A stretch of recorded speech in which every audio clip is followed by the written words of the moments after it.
चलिए सीधे आज के इस रोमांचक ट्रू क्राइम विश्लेषण में चलते हैं। आज हम एक ऐसे अंतर्राज्यीय इलेक्ट्रॉनिक्स हाईवे हेस्ट की तह तक जाएंगे जिसने पुलिस के पसीने छुड़ा दिए और अधिकारियों को समय के खिलाफ एक तेज दौड़ में शामिल कर दिया। ये कोई आम चोरी नहीं थी, बल्कि एक बेहद शातिर और सोची समझी साजिश थी। सबसे बड़ा सवाल जो दिमाग में आता है, आखिर 5 करोड़ का माल अचानक हवा में कैसे गायब हो सकता है? मतलब जरा सोचकर देखिए, हाई एंड और महंगे इलेक्ट्रॉनिक्स से पूरा भरा हुआ एक शिपिंग कंटेनर जो कि एक व्यस्त हाईवे पर सफर कर रहा हो, वो बिना किसी सुराग के कैसे विलीन हो सकता है? 5.71 करोड़ रुपए। बिल्कुल सही सुना हमने। ये चोरी हुए सामान की कुल अनुमानित कीमत है। ये भारी भरकम आंकड़ा ही बता देता है कि इस मल्टी स्टेट क्राइम में दाव कितने ऊंचे लगे थे और अपराधियों के हौसले कितने बुलंद थे। तो चलिए देखते हैं द हाईवे ढाबा डाइवर्जन। हुआ कुछ यूं, चेन्नई से बिलासपुर जा रहे इस कंटेनर ट्रक को सबसे पहले उसके तय रास्ते से भटकाया गया। फिर नेशनल हाईवे 44 पर स्थित डुमरी गांव के एक ढाबे के पास बड़ी ही निडरता से महंगे सामान को निकालकर एक कार में शिफ्ट किया गया और फिर अपराधी सीधे राजस्थान हरियाणा बॉर्डर की तरफ रफू चक्कर हो गए। डिटेल्स पर गौर करें तो 9 मई के आसपास हुई इस चोरी में कोई छोटा मोटा माल नहीं उड़ाया गया। पूरे 641 हाईटेक लैपटॉप्स और टैबलेट्स, साथ ही लगभग 6,000 रुपए के एलईडी डिफ्यूजर एक्सेसरीज भी ट्रक से साफ कर दिए गए। अब आते हैं अगले पड़ाव पर, जांच की शुरुआत। तो जांच का असली एक्शन तब शुरू हुआ जब हरियाणा के रहने वाले ट्रांसपोर्ट कंपनी के मालिक प्रीतम लाल सिंह ढिल्लोन ने पारशिवनी पुलिस स्टेशन में अपनी आधिकारिक शिकायत दर्ज कराई।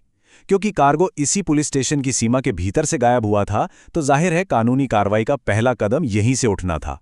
और शिकायत मिलते ही पुलिस महकमा तुरंत हरकत में आ गया।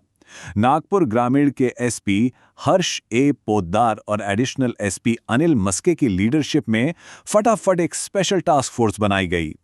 इस मजबूत टीम में लोकल क्राइम ब्रांच और पारशिवनी पुलिस के बेहतरीन ऑफिसर्स को शामिल किया गया ताकि इस उलझे हुए मामले को जल्द सुलझाया जा सके। यहां से शुरू होता है 10 दिनों का सघन अंतर्राज्यीय तलाशी अभियान।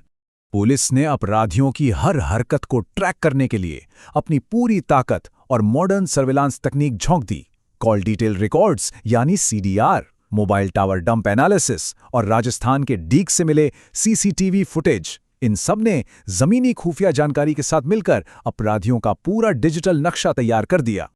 अब चूंकि मामला कई राज्यों का था, नागपुर ग्रामीण पुलिस ने राजस्थान पुलिस के साथ शानदार तालमेल बिठाया।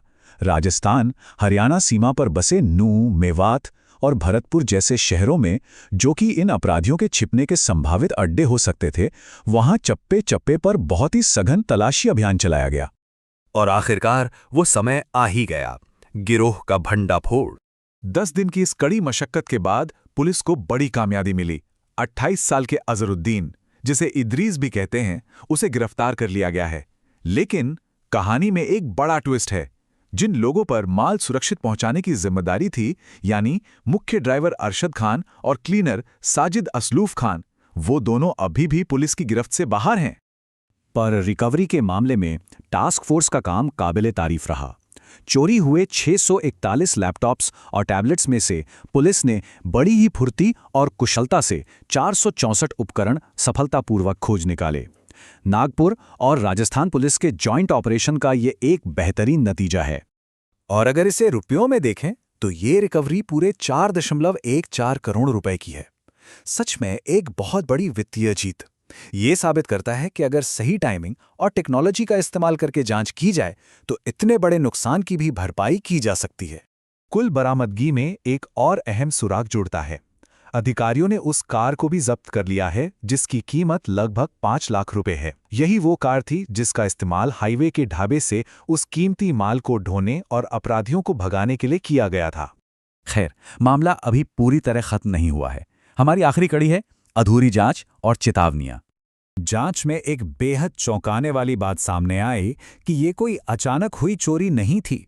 ये दरअसल 9 सदस्यों वाला एक बहुत ही शातिर और संगठित सिंडिकेट है, जिनका कई राज्यों में क्रिमिनल रिकॉर्ड रहा है। बाकी सदस्य अभी भी फरार हैं। मतलब साफ है, महंगे लॉजिस्टिक्स अभी भी ऐसे गिरोहों के निशाने पर हैं। इसी वजह से नागपुर ग्रामीण पुलिस ने सभी लॉजिस्टिक्स और ट्रांसपोर्ट कंपनियों के लिए एक सख्त एडवाइजरी जारी की है। कंपनियों को साफ हिदायत है कि वो अपने कर्मचारियों और खासकर ड्राइवर्स का पूरा बैकग्राउंड चेक बहुत ही गहनता से करें, क्योंकि अगर अंदर के लोग ही मिले हो तो ऐसे अपराध रोकना बहुत मुश्किल हो जाता है। तो आज के इस विश्लेषण के अंत में हमारे सामने एक बहुत ही गंभीर सवाल छूट जाता है। आज के दौर में जब हमारी सप्लाई चेन और लॉजिस्टिक्स नेटवर्क इतने कॉम्प्लेक्स हो गए हैं, तो इन संगठित गिरोहों से अपने हाई वैल्यू माल को परमानेंटली सुरक्षित रखने के लिए वास्तव में और क्या-क्या करने की जरूरत है। ये एक ऐसा मुद्दा है जिस पर पूरी इंडस्ट्री को बहुत गहराई से सोचना होगा।